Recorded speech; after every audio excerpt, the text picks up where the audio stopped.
A strange night in Cebu, or should I say Naga. I had arranged to meet up with a friend of ours because I'd built him a computer and basically we were going to set it up for him and have a few beers while there. It ended up that we consumed more than a few beers, but eventually it got late and decided to make my way home. Having a good quality Chinese scooter, it wouldn't start, to the point that we tried everything we could to get it going, eventually taking it up to the main road while trying to find somebody that could assist me in getting back to Minglanilia from Naga. Naga's about 15 minutes away by car.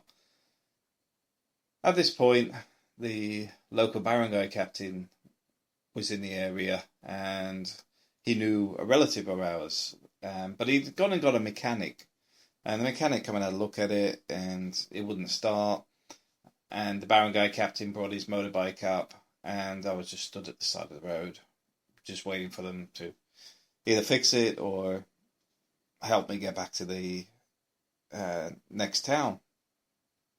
What resulted was is they tied the scooter to the back of the other motorbike, then towed my scooter away.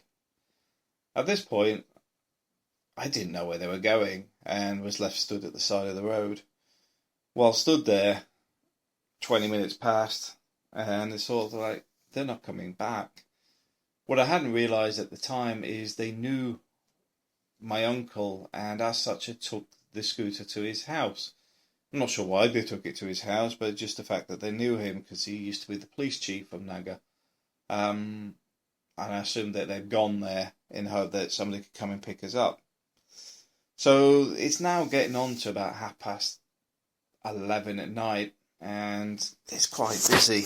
There's been a Manny Pacquiao fight on nearby. When I say nearby, not literally nearby, but people have been watching it in some sari-sari store on a TV. And there was a little guy that was intoxicated, to put it lightly.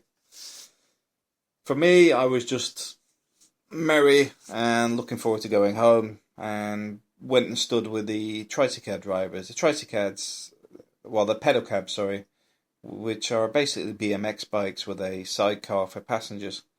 I went and stood with these guys to be more visual.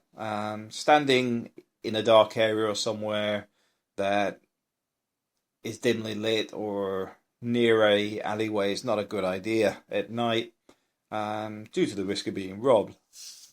So I stood by these guys and was quite happily chatting away with them, where this little Filipino guy, who's probably only about 5 foot tall, if that, was swinging and punching and very, very drunk, and decided to try and have a fighting match with me. Although he landed one punch, I basically just pushed him to the floor and held him there. My main concern was that the guy was drunk, and I didn't really want to hit him because I could imagine me punching him back once, him being in the state he was in, hitting the floor and needing medical attention or dying. So I basically held him to the floor and asked the tricycle guys, could they send the guy home because he was drunk. I know this sounds quite a boring story up till now, but this is where things started to go a bit strange, because they then took him away.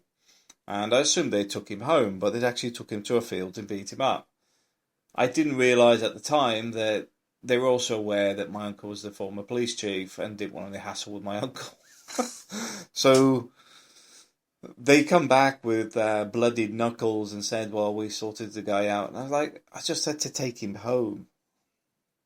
And these sort of odd things happen now and again in the Philippines. There's certain different classes in the Philippines that are aware of each other, or people fear power from other people, even though there may not be any threat there whatsoever. I don't know what happened with the guy afterwards. I mean, I know they just beat him up. They hurt him, but I don't think they hurt him too badly. It's more just to say they'd actually done something for some bizarre reason. About another 40 minutes later, a motorcade came and picked me up, and that's when I found out where my scooter was.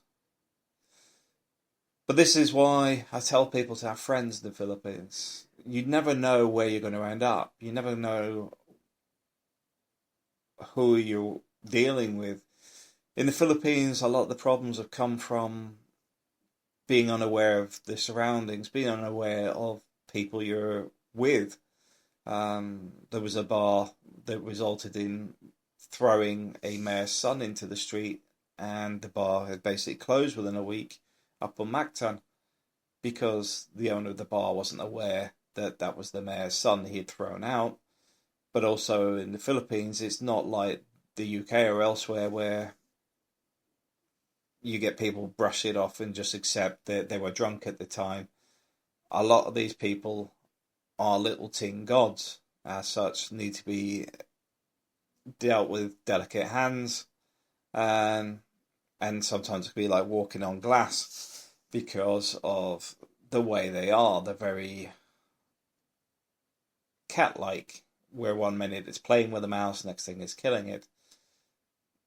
It's quite a volatile location, but at the same time, I think that's what the fun is. I think the curiosity for me is that it's not as sterile as the West.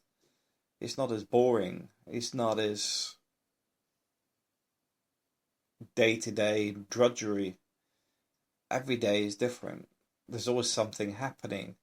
You can go and do stuff that you wouldn't normally do in the UK. For example, if I wanted to go fishing, I just go down to the beach and ask somebody, can we go out in their fishing boat? And they just go, oh yeah, let's go and do that. You wouldn't be able to do that in the UK.